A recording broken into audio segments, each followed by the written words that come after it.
परिवारानं आज ही सुंदर असणारी कीर्तन सेवा या ठिकाणी तिचं आयोजन केलं. खरं तर देवाला प्रार्थना करूयात. देवा,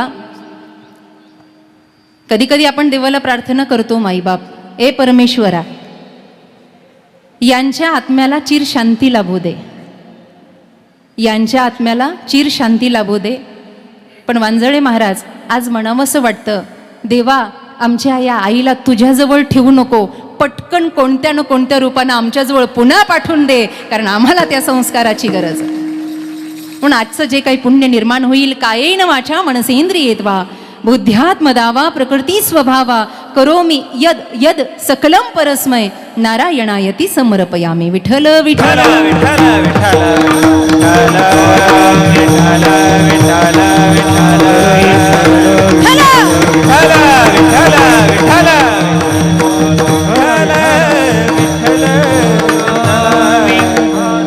कार्यक्रमाचं आयोजन नियोजन सेवेचं छान आहे. सुंदर माईक सिस्टीम आहे. आपण सर्व माईबाप आहात. महाराष्ट्रामध्ये ज्यांच्या गान रसास्वादन ज्यांचं झालं असे आमचे आदरणीय हरिभक्तपरायण अभिमन्यू दादा आहेत. त्यांचे सवंगडी आहेत. ज्येष्ठ श्रेष्ठ महाराज मंडळी आहे, भावंड आहेत. आपण सर्वांची नावं माझ्या लक्षात नाही आहेत किंवा मला माहीत नाही आहेत. आदरणीय हरिभक्तपरायण वांजळे महाराज आहेत. या ठिकाणी हरिभक्तपरायण पायगुडे महाराज आहेत. आदरणीय ज्यांनी विण्यापासून सुंदर आपल्या स्वरांनी सुरुवात केली, आदरणीय हांडे महाराज आहेत. आणि मृदंग आचार्य आमचे अमित दादा आणि आमचे पार्थ दादा. असं सगळं शोभेचं वातावरण आहे. फक्त पंखा असता तर मला शांत झोप लागली असते. हाय, पण हवाच येईना त्याची. असू दे, हाताच्या टाळीनं जरा जोरावा वाढवा आणि विठ्ठलाचं भजन करा. विठ्ठल विठ्ठल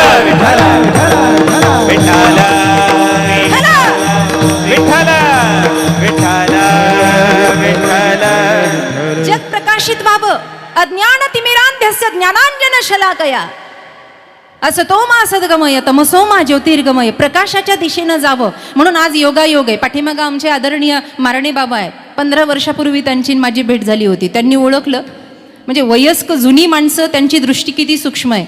आपण तरुण असून म्हातारे झालो. म्हटलं तुम्हाला कुठेतरी पाहिल्यासारखं वाटतं. अहो म्हणले, तुमची सेवा मी घेतली होती 15 वर्षापूर्वी. या संस्काराचा भाग आहे, तुकोबा ज्ञानोबांचा भाग आहे. कशासाठी? जग प्रगतशील व्हावं, जे उजेडात असावं त्याचा अंधकार निघून जावा. आणि योगायोगाने आजचा दिवसही तसा आहे. आज दीप अमावस्या आहे. आज दीप अमावस्याचा योग आहे. आज दिवे घासायचे आहेत, दिव्याची पूजा करायची आहे. मेणबत्त्या लावायच्या नाही बरं का. मेणबत्त्याचा काळ आपला नाही.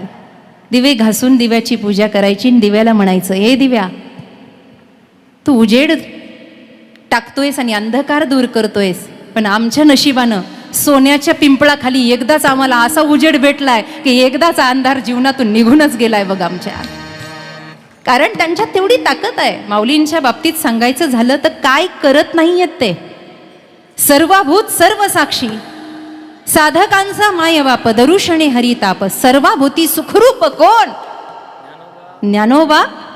नाथ महाराज म्हणतात, माझा कैवल्याचा पुतळा प्रगटला, म्हणा म्हणा, चैतन्याचा ज्ञानोबा. तेव्हा असा उजेड दिलायस ना की करील ते काय. परी पाहे बीज शुद्धांग. आई गेली आहे पासलकर परिवारातली, पण आम्ही नेहमी सांगत असतो, एक माय गेली आहे ना. दैवयोगानं या महाराष्ट्राच्या भूमीमध्ये आपल्याला 2 आया मिळाल्या आहेत. एक जन्म देऊन दूध पाजून आपल्याला मोठं करते, तर दुसरी ज्ञानेश्वरीचं दूध पाजून आपल्याला भवसागरातून पार करते. ही दुसरी माय आपल्या वाट्याला आली आहे. किती भाग्यवान. भाग्योदयेन बहुपुण्येन. भाग्याचा उदय. आणि म्हणून आज त्यांच्या पुण्यस्मरणाला कीर्तन सेवा आहे. माईबाप, या व्यास मंचावर उभा राहण्याची पात्रता माझी आहे किंवा नाही मला माहीत नाही. तुकोबांच्या अभंगावर बोलण्या इतपत ज्ञान तर माझ्याकडे मुळीच नाही. पण तरी सुद्धा परमहंस परिव्रजकाचार्य ब्रह्मलीन स्वामी सागरानंद सरस्वती महाराज त्र्यंबकेश्वर आनंद आखाडा यांच्या कृपा आशीर्वादाने प्राप्त व्यासपीठ आणि आई भगवतीच्या कृपेनं बुद्धीमध्ये जसं ज्ञान प्रगट होईल आणि आई वाणीतून जसं बोलून घेईल तसा जास्तीत जास्त अभंग सोडवण्याचा प्रयत्न करेल. विठ्ठल विठ्ठल विठ्ठल विठ्ठल विठ्ठल विठ्ठल विठ्ठल भजन करा, भजन. विठ्ठल. देह नव्हे मी हे सरे, तुकोबांचा अभंग हा वैराग्य प्राप्त करून देणार आहे. एक एक अभंग, एक एक ओवी, जीवनच अभंग व्हावं, ओवी व्हावं, अशी सुंदर कीर्ती या संत मंदिरांची आहे. पुण्यस्मरणाच्या निमित्तानं किंवा वर्षश्राद्धाच्या निमित्तानं काय सांगावं? जे गेलेत त्यांच्याबद्दल सांगत राहावं का जे आहेत त्यांना वाट दाखवावी? खरं तर 10व्याला प्रवचन असावं, वर्षश्राद्धाला कीर्तन असावं, असं कोणत्या पोथीपुराणात लिहिलेलं नाही आहे. लिहिलंय का?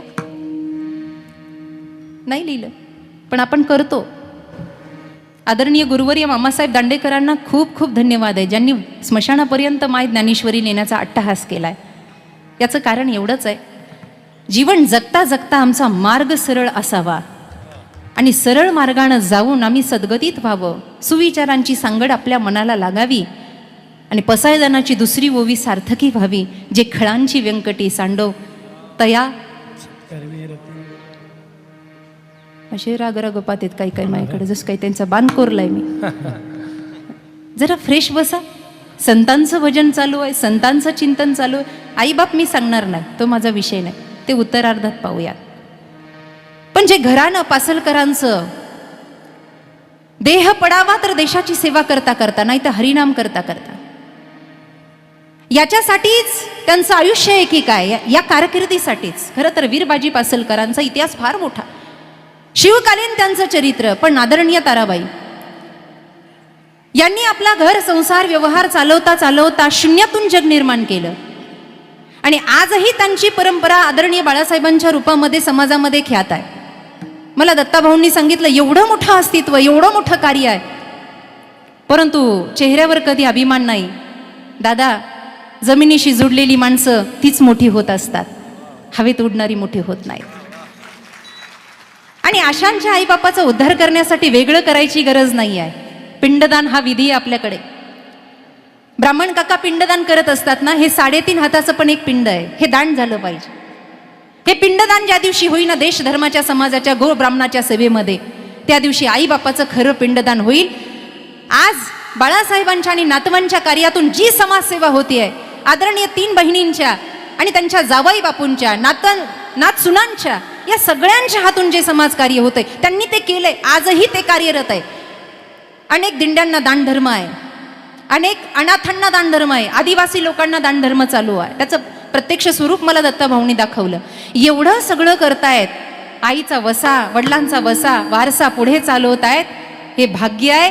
आता त्यांच्यासाठी आणि त्यांच्या उद्धारासाठी वेगळा विधी करायची गरजच नाहीये, याती नास्तत्र संशया. बस त्या धामाला ते प्राप्त झाले. कारण का? अर्थभूता द्यावे दान, खर पुण्य या नावे, खरे पुण्य या नावे, खरे पुण्य या नावे. अर्थभूता द्यावे दान, खरे पुण्य या नावे, खरे पुण्य या नावे, खरे पुण्य या नावे. अर्थभूता द्यावे दान, अल्पभूत द्यावे, अर्थभूता द्यावे दान, अल्पभूत द्यावे, अर्थभूता द्यावे दान. वा. खरे पुण्य या नावे, खरे पुण्य या नावे, खरे पुण्य या नावे. अल्पभूत द्यावे दान, खरे पुण्य या नावे, खरे पुण्य या मागे, खरे पुण्य या मागे. आर्तभूता द्यावे दान, हे मनुष्य जीवनातलं सत्कर्म आहे आणि ते सत्कर्म आदरणीय बाळासाहेबजी करतायत. भगवान परमात्म्यानं त्यांना योग्य बुद्धी दिली आहे, आई वडिलांच्या संस्काराचा ठेवा आहे. या देहामध्ये या पंचतत्वानं भिजलेल्या रंगलेल्या या देहाला सत्कर्माच्या दिशेने नेत जावं, ही तर संतांची भूमिका आहे. त्यासाठी तर पुण्यस्मरणाला कीर्तन आहेत, बाकी कोणता दुसरा हेतू नाही आहे. आता आपल्याला सुद्धा एका रस्त्यानं जायचंय, कुठेतरी आपला सुद्धा विधी होणार आहे, कुठेतरी चौघाच्या खांद्यावर आपल्याला सुद्धा जायचंय. पण जात असताना काहीतरी शिदोरी आपल्याजवळ असावी ना, 2-4 गुंठे तरी आपल्याजवळ असावी की नाही वर न्यायला.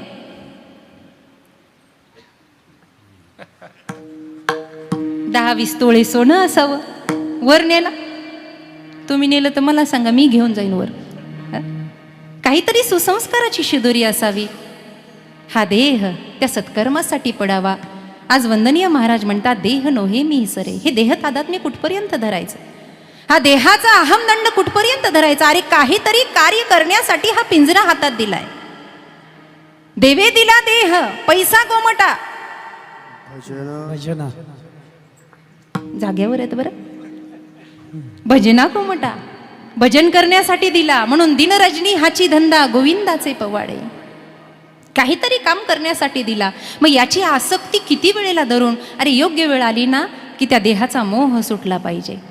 आणि तो मोह सुटा म्हणून भजनानंदामध्ये इतकं रस झालं पाहिजे जितके तुकोबा रस झाले आहेत, जितके माऊली. आता संतांच्या पुण्यतिथ्या होऊन गेल्या, महान संतांच्या. संत श्रेष्ठी नामदेवराय आणि श्री संत सावता महाराज. देह तादात्म्य सुटलं होतं महाराज. कांदा मुळा भाजी अवघी विठाबाई माझी, लसूण मिरची कोथंबिरी अवघा झाला आमची माळीयाची जात. हे म्हणत असताना त्या माळीपणामध्ये जी बागायती शेती करायची आहे ना, मनवा खेती करो हरी नाम की, ही 3.5 हाताची शेती त्यांनी केली. नामदेवरायांनी पंजाब पर्यंत वारकरी संप्रदायाची कीर्ती नेली आहे. पण भजन करता करता, आणि एवढं करून मी हे सगळं केलं असा अहंभाव कुठेच नाही आहे. मी भजन करतो, मी पूजा करतो, माझ्यामुळे हे सगळं होतं. काही काही लोक म्हणतात सप्त्याला गेल्यावर, महाराज बुक्यापासून सुरुवात करावं लागते, सगळं आम्हालाच पाहावं लागतं. मला तर कधी कधी असं वाटतं, मी नसलो ना सप्ताच होणार नाही. मी म्हणत असते, तू मर, तुझ्या 10व्याला आम्ही सप्ताह चालू करतो, मग आम्ही कशाला. मी करता ऐसी म्हणसी तेने तू कष्टी होसी, राम करता म्हणता पावसी, यश कीर्ती प्रतापे. कशासाठी मी मी मी मी हे थोड्यापुरतं धारण करा. अहम ब्रह्मास्मी येईपर्यंत देहोहम देहोस्मी स्थिती असावी. एकदा अहम ब्रह्मास्मीकडे भजनानंदामध्ये चाललं की देहोहम देहोस्मी स्थिती सुटावी. आणि मग अहम ब्रह्मास्मी सुद्धा हा सुप्त अहंकाराचं कारण आहे, ही सुद्धा असू नये. मग त्यावेळेला स्थिती कोणती असावी, न सांगणारी स्थिती असावी, ज्याला शून्यपद असं म्हणताय. डोक्याच्या वरून जात आहे. उदाहरण सांगते.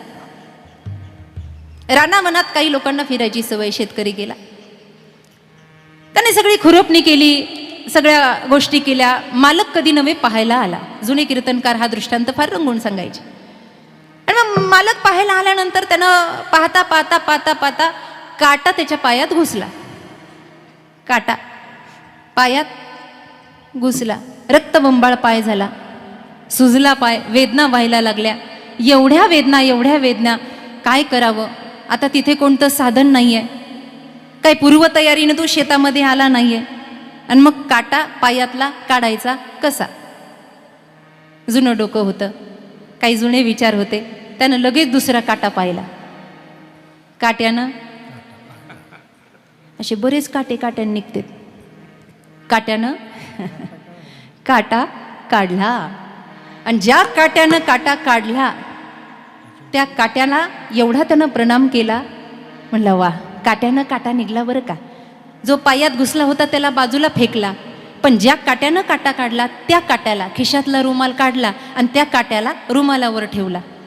आणि मग त्याच्याशी बोलायला लागला, वा काटे महाराज नाही ना इथं. मज वाटे त्याशी, कुणाला म्हणतो, काट्याला. मज वाटे त्याशी काट्याला. काय करावं, मला तर असं वाटतं ना, तुम्हाला कुठे ठेवावं. बोलतोय काट्याला, काटे महाराज काही करा, माझं मन तुम्ही जिंकून घेतलं. नाही, तुमची जागा या रानावनात नाही हो. घरामध्ये गेलो ना, देवघराजवळ आदिशय पूजण्यासाठी, तिथे काटा तुम्हाला ठेवून देतो आम्ही. पण तो वर कुठे ठेवायचा. मग काटा काढला आणि खिशात ठेवला. रुमाल झटकला, दुसऱ्या खिशात ठेवला. काट्यानं काटा काढला होता. खिशात ठेवला, घाईघाईनं घरी गेला. दुपारची वेळ, भूक म्हणते मी. जेवला आणि पोटभर उदरम पूर्णम झाल्यानंतर पत्नीला सांगितलं, अगं आता थोडीशी वामकुक्षी घेऊ का? वामकुक्षी ही थोडीच घ्यायची असते, घोरायचं नसतं. वामकुक्षी दुपारी थोडं आपल्या डाव्या अंगावर पडले, वामकुक्षी घेऊ का? ते म्हणले हो घ्या, मी तोपर्यंत बघते बाकीचं काय असेल ते. झोपला आणि तो झोपल्यानंतर खिशातल्या काटेरावांनी मोठा पराक्रम केला. कूस बदलली आणि सरकायला गेला, तसाच काटा पोटात घुसला आणि 30% ऑपरेशन झालं. 5 लाख रुपये लागले. खिशातला बरा का पायातला बरा? कोणताच नाही झाला. कोणतं? पायात होता ना, बिचारा सावकाश घुसला, त्याला बरं वाटत होतं त्या पायात, राहू द्या महिनाभर. पायातला बरा का? मानाच हलविनात बाबा, काय फिट झाल्यात का काय म्हणा. पायातला बरा, मग खिशातला बरा? कोणता नाही. पायातला काढेपर्यंत खिशातला बरा, पायातलाही बरा नाही आणि खिशातलाही बरा नाही. तसं देहोहम स्थितीही बरोबर नाही आणि अहम ब्रह्मास्मीही बरोबर नाही. विठ्ठल विठ्ठल विठ्ठल विठ्ठल विठ्ठल विठ्ठल विठ्ठल विठ्ठल. यावर माऊलींच्या हरिपाठातलं एक प्रमाण आहे, तो निरोनिया ठेला. त्याची सुरुवात बोधापासून आहे. साधुबोध झाला तो नुरोनी ठेला. साधुबोध झाला तो नुरोनी ठेला. साधुबोध झाला तो नुरोनी ठेला. साधुबोध झाला नुरोनी ठेला. खाईचा मुराना अनुभव. खाईचा मुराना अनुभव. हरिमुखे मना, हरिमुखे मना, मना हरिमुखे मना, हरिमुखे मना. खाईचा मुराना अनुभव. खाईचा मुराना अनुभव. हरिमुखे मना, हरिमुखे मना, मना हरिमुखे मना. तुकोबरा हेच तर म्हणतात, अरे अनंत संतांची मांदियाळी झाली. कुठल्याला तरी गुरु समजावं, कुठल्याच्या तरी आश्रित व्हावं. यदक्षरम मनाखेम आनंद मज केवलम. माऊली ज्ञानोबराय म्हणतात, मी गुरु आश्रित आहे. हा बोध झाला ना की भजनानंदाचा आनंद वाढतो. आणि एकदा भजनानंदाचा आनंद वाढला की हे देहदातात मी आपोआप सुटायला लागतं, ते सोडण्याची गरज नाही. देहातीत असणारा भजनापर्यंत पोचणार कसा? कारण देहाच्या अनेक नाही अपवित्र शरीर ऐसे. रोगाचं भंडार आहे, दुर्गंधाची ठार आहे. मदालसा तर त्याच्याही पुढे म्हणते, हा देह नाशिवंत मळमूत्राचा बाधा. हे चर्मवर ओढलंय कर्म कीटकांचा रांधा. अरे त्या हरिहराला, त्या परमेश्वराला, त्या गोविंदाला भजा रे. पर्यदे मदाला सा सोहम जोजो रे बाळा. शेवटपर्यंत आपल्या मुलांना तिनं वैराग्य भाव म्हणून उपदेश केला. तो उपदेश संताधिकांचा आहे. अरे या देहाला काय मी म्हणन, याला सजवण्यात का वेळ घालवावा, कशासाठी? शेवटी हा संपला, एकदा टाळी वाजली की गेलं. मनुष्य गेल्यानंतर त्याला मढ म्हणतात, प्रेत म्हणतात. अस्तित्व एका क्षणात संपतं महाराज, एका क्षणात. उरका म्हणतात, लवकर राहू द्या ना, प्रेम आहे ना तुमचं, जीव आहे ना, महिनाभर राहू द्या, गेलेत ना, राहू द्या. नको नको म्हणतात, वास येईल, आम्हाला कामं आहेत, बाकीची पण कामधंदे. उरका. कहत कबीर सुन मेरी गुनिया, आप गए बस डूब गई दुनिया. इस तन धन की कौन बड़ाई, देखत नाही नो में मट्टी मिलाई. आपने खातिर महल बनाया, आपल्यासाठी महल बनवला. काय कामाचा आहे? हाड तरी घरामध्ये नेतात का महिला मंडळ? माझं घर, माझं घर, माझी बायको, माझा नवरा, माझा परिवार, माझं सगळं. आता चाल सुरू असताना मी सुद्धा म्हणले, माझा रुमाल द्या,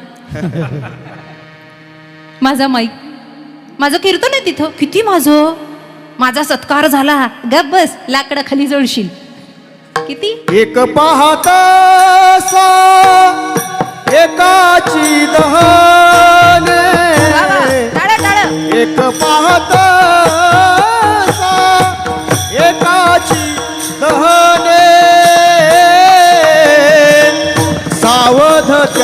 गुणे कारण व्हा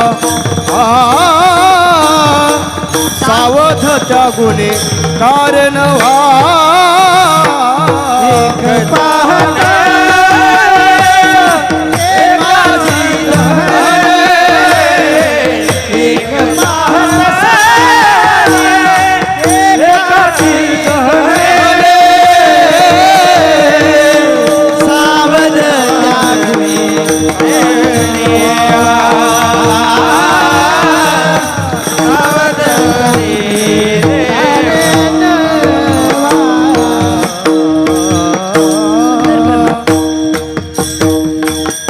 वा सुंदर. इकडे जागा रिकामी आहे, महिला मंडळांची संख्या कमी, काही उभे राहिले. तुम्ही इकडे पण बसू शकता, कोण काय म्हणणार नाही तुम्हाला. बसा, उभे राहू नका, इकडे बसा. विठ्ठल विठ्ठल विठ्ठल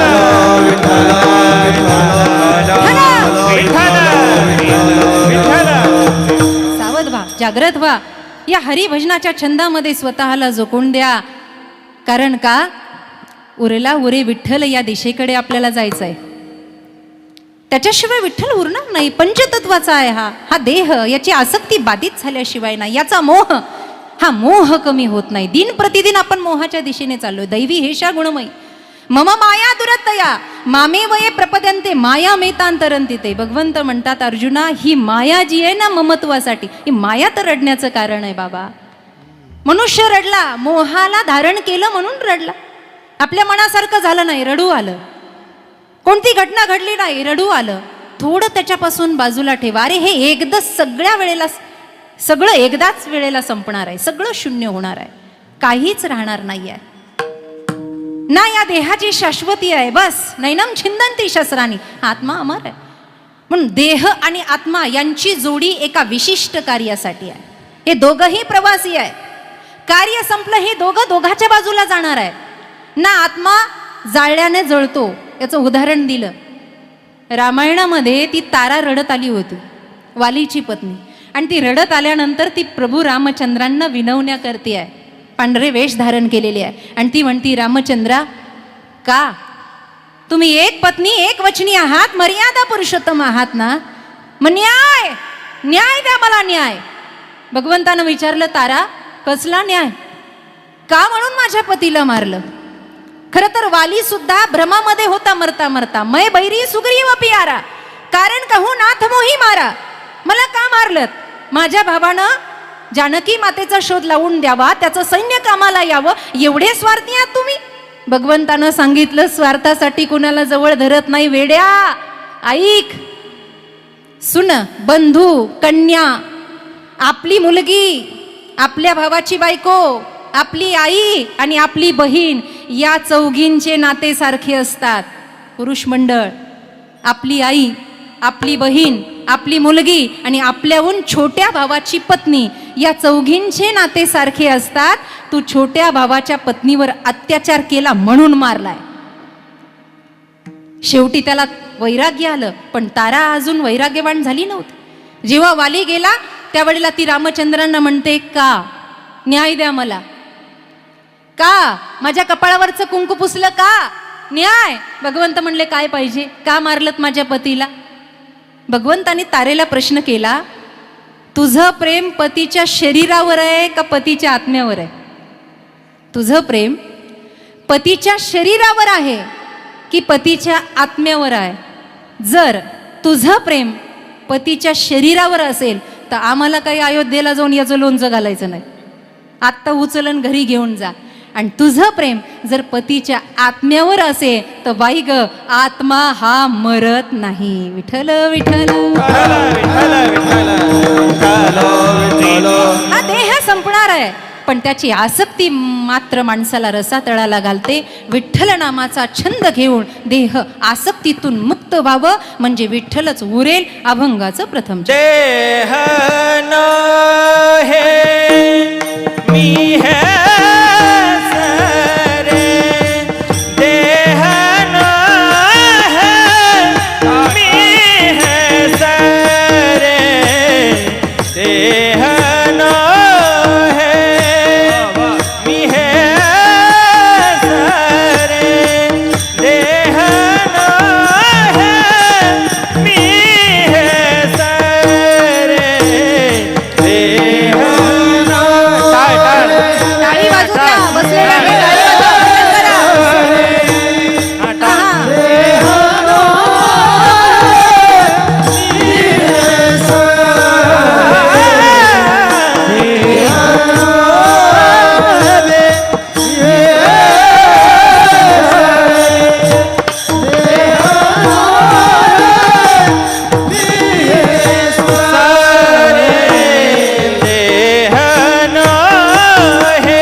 जाणवणी लाहो करा. अर्थात देह नोहे मी हे सरे, देहाच्या ठिकाणी शून्य भाव असावा. शून्यापासून सुरुवात आहे, सगळं संपतं, सगळं संपतं. एक उदाहरण आहे श्रीमद भागवत महापुराणातलं. ज्या वेळेला 18,000 श्लोकांचं श्रीमद भागवत महापुराण रचलं गेलं, त्यावेळेला लागतो का बाबा पंखा आजचे दिवस? असू द्या. हां बघा इकडे, देह 18,000 श्लोकांचं भागवत महापुराण रचलं गेलं. माझ्याकडे लक्ष द्या. त्यावेळेला व्यासांना असं वाटलं हे सांगावं कुणाला तरी. आता कुणाला सांगायचं? कुणीतरी अधिकारी असला पाहिजे ना. ग्रंथही आपल्या नशिबानं इतके पावन आलेत. आम्ही नेहमी म्हणत असतो आपण एवढे भाग्याचे आहोत की आपल्या वाट्याला ग्रंथ, पंथ, संत आणि भगवंत नशिबानं भेटलाय. हे भल्या भल्यांच्या. ग्रंथही काही कमी नाही. ग्रंथ सुद्धा एक आई आहे. अहिता पासुनी काढिती, हित देवुनी वाढविती, नाही गा श्रुती परोती माऊली जगा. ते भागवत सांगायचं पण अधिकार पाहिजे. ज्ञान कुणाला सांगावं याचेही काही अधिकार आहेत. तंबाखू तोंडात भरून बसलंय, त्याला ज्ञान सांगावं. तंबाखू चपला घट्ट धरून बसलंय आणि मग म्हणते त्वमेव माता च पिता त्वमेव चपला. आसक्तीच सुटेल ना कुठेही बसलं तरी. भागवत ऐकण्याचा अधिकारी, रामायण ऐकण्याचा अधिकारी, गीता ज्ञानेश्वरीचा अधिकारी आहे. अधिकाराशिवाय नाही. कुणाला सांगावं बरं? त्यावेळेला आकाशवाणी व्हायची. आकाशवाणी झाली. ते म्हटले व्यासा तुमचा मुलगाच हा भागवताचा पहिला अधिकारी आहे. अहो म्हणे तो आईच्या गर्भात एकतर 12 वर्ष लपला, राहिला म्हणता येणार नाही, लपला म्हणता येईल. त्याच्यावर प्रमाण आहे नामदेवरायांचं. एवढं लपून बसलं.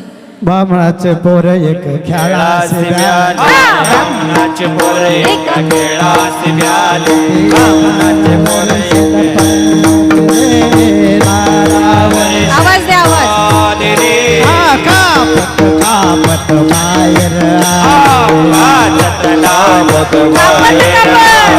नागवेची पळून गेले रे, नागवेची पळून गेले, ते नागवेची पळून गेले रे, नागवेची पळून गेले. ऐक खेळ्या तुझं सांगतो ऐसे जाणी खेळ खेळ. ऐक खेळ्या तुझं सांगतो जाणी खेळ खेळ. ऐक खेळ्या तुझं सांगतो ऐक खेळ्या तुझं सांगतो जाणून खेळ खेळ रे.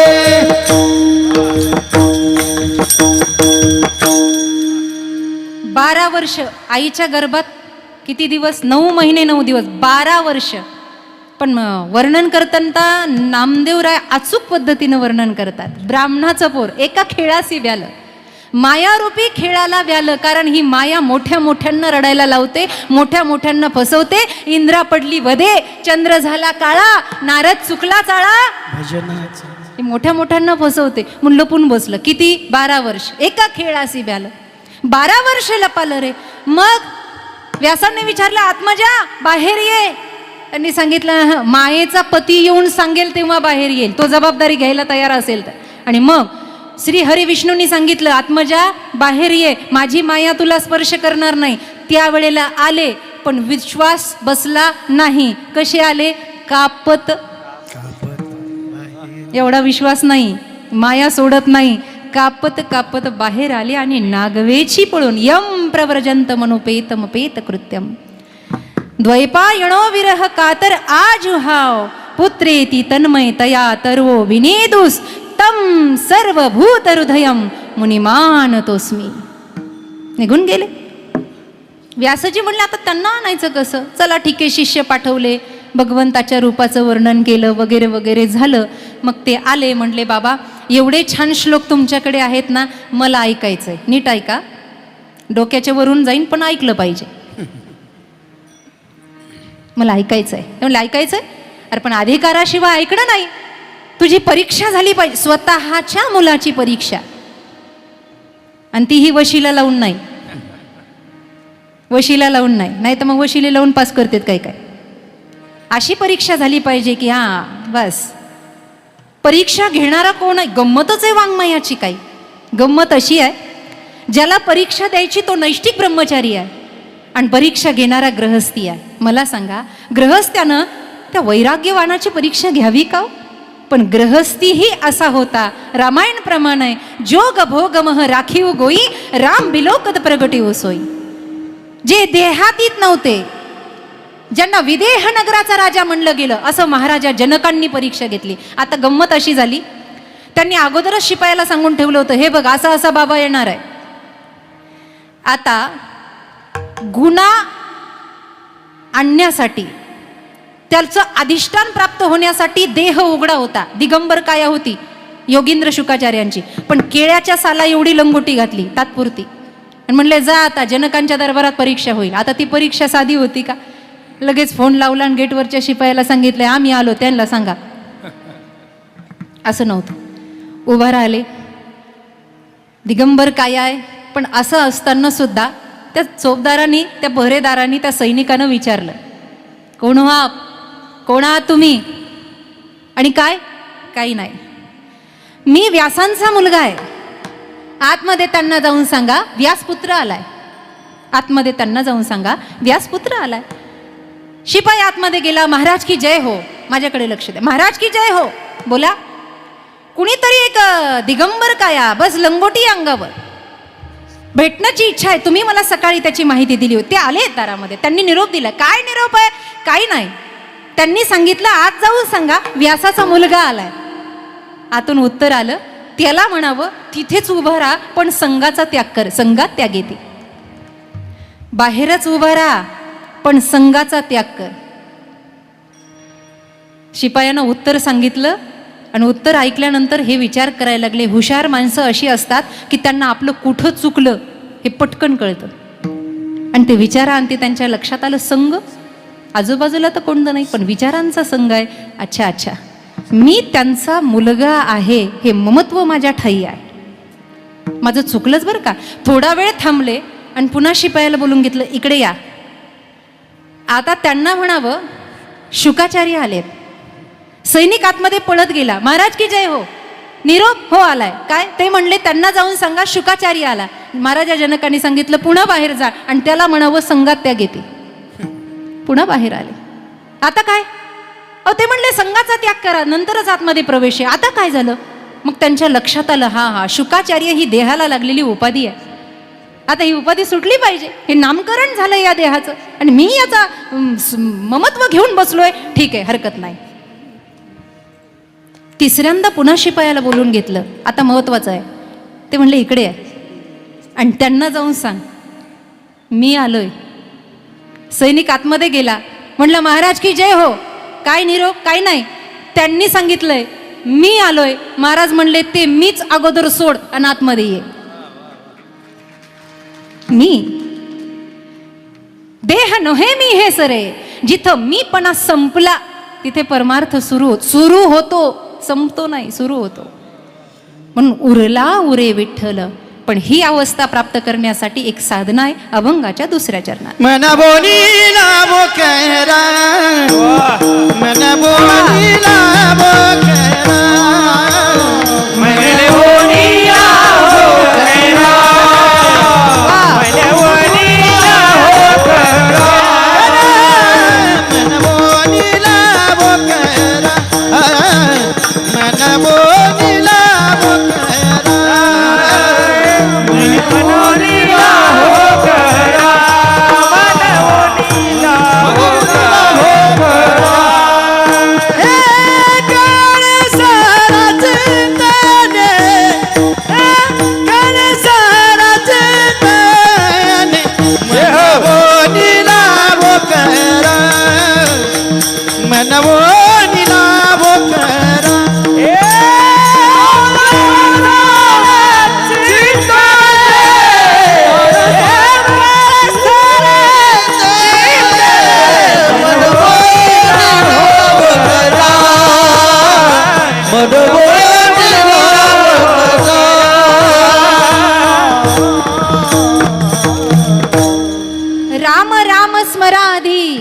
म्हणवणी लाहो करा काळ सारा चिंतने. हरिमुखे म्हणा, हरिमुखे म्हणा, म्हणा हरी.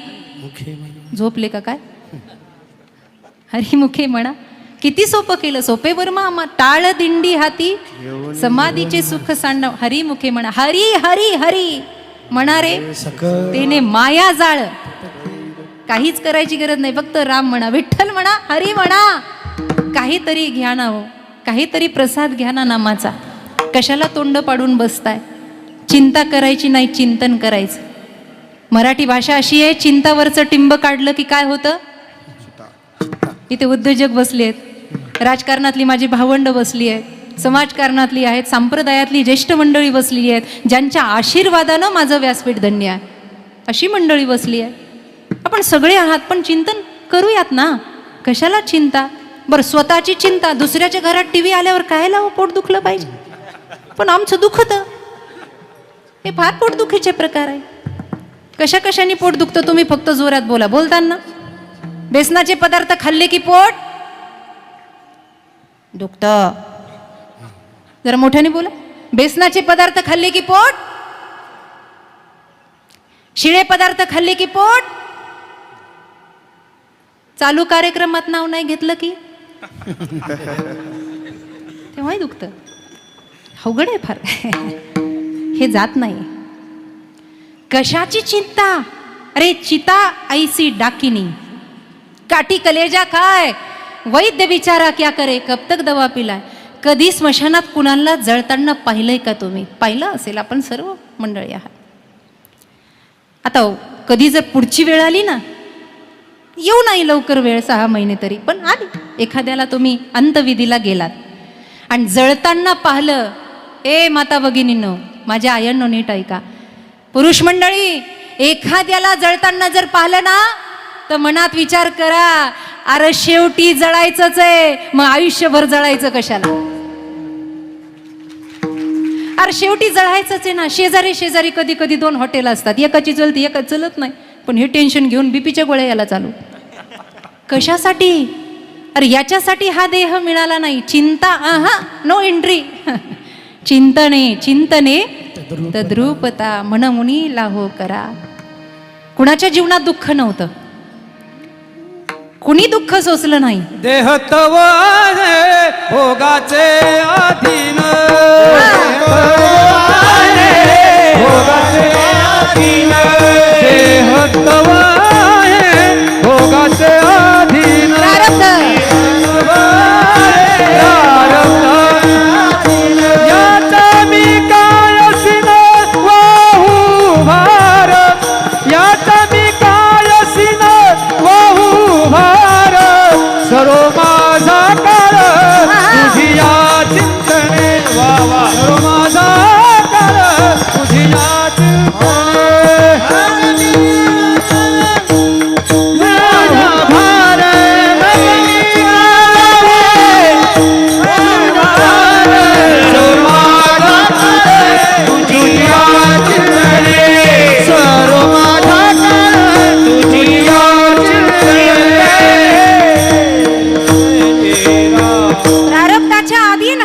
करील ना तो, त्याच्याकडे काय ताकद कमी आहे? तुका म्हणे घालू तयावरी द्या ना सगळं सोडून त्याच्यावर, फक्त आपण त्याचं चिंतन करा ना. एकदा विवाह झाला, मंगळसूत्र बांधलं की त्याच्या नावाचं कुंकुण, त्याच्या नावाचं नाव असतंच की नाही? सांगा मला. मग तो बघतो ना दिवाळीला कोणती साडी घ्यायची, कोणता दागिना घ्यायचा. तसं एकदा निष्ठावंत भावानं त्याला समर्पण झालं. त्याला कुणाला? बा विठ्ठला. देह समर्पित देवा, भार काहीच न घ्यावा, होईल आगवा. टाळ्या वाजू द्या, टाळ्या. तुका म्हणे आनंद. देह समर्पित देवा, भार काहीच न घ्यावा, होईल आगवा. तुका म्हणे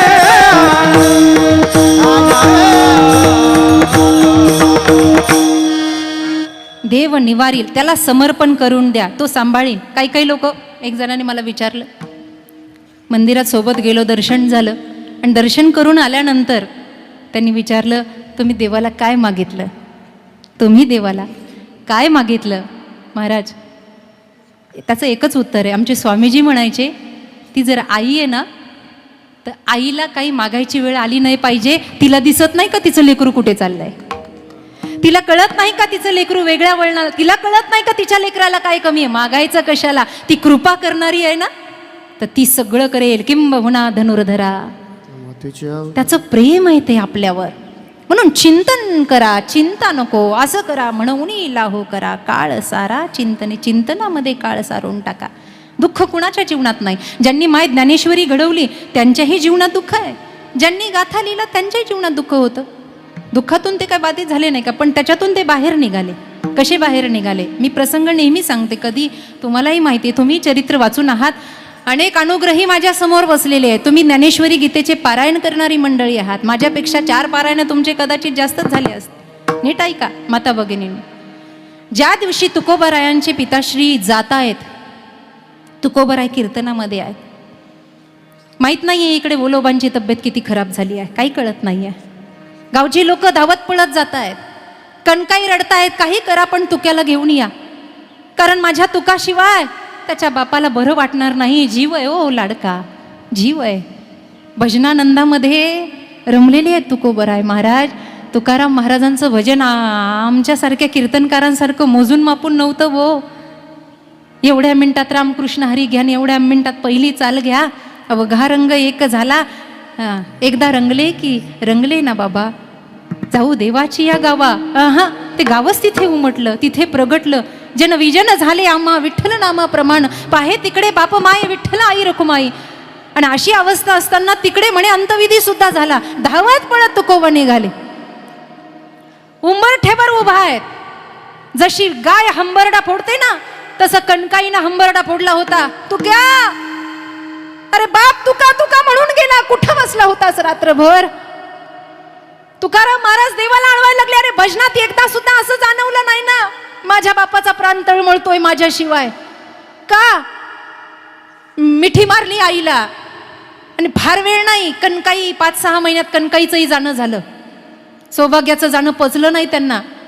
मायाही गेली आणि बापही गेला. तुकाराम महाराज देवाच्या समोर बसून रडतायत. देवा आता काय झालं का मनासारखं? नेली ना एकदाची माय, नेला ना एकदाचा बाप.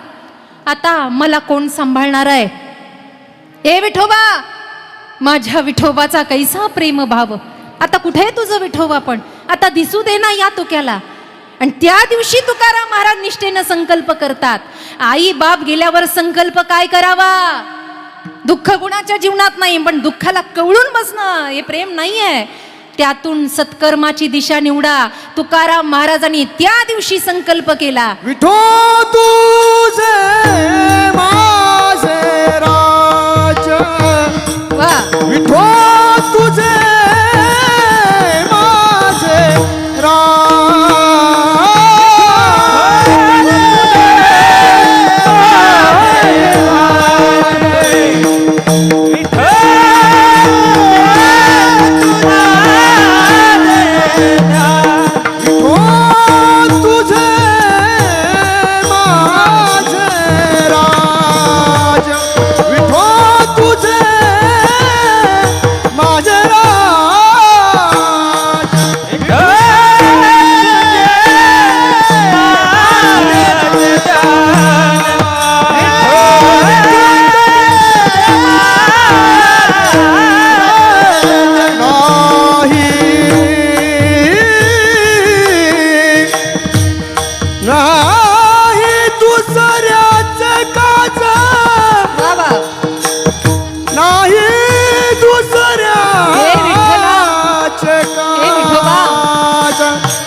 ज्या दिवशी जीवनातलं सगळं संपलं असं वाटत असेल ना माई बाप, त्या दिवशी आळंदीला जावं, देहूला जावं, तिथं रमावं, तिथं बसावं.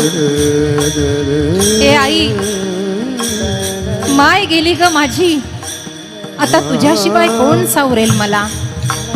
अत्यंत प्रकारचं सुख गेलं ग माझ्या जीवनातलं आईच्या रूपानं. ए आळंदीची माय, तुझ्या कुशीत बसू दे ना ग, समाधीवर डोकं ठेवा म्हणा. जेवढे कुविचार असतील ना माऊली, जाऊ द्या ना. आईबाप होते तेव्हा काही चुकलं की पटकन सांगायचे. तुकोबा रडतात का? देवा भजनात जर एखादा शब्द चुकला ना तर बापानं सांगावं बोलोबांनी तू क्या इथं चुकलाय बरं का.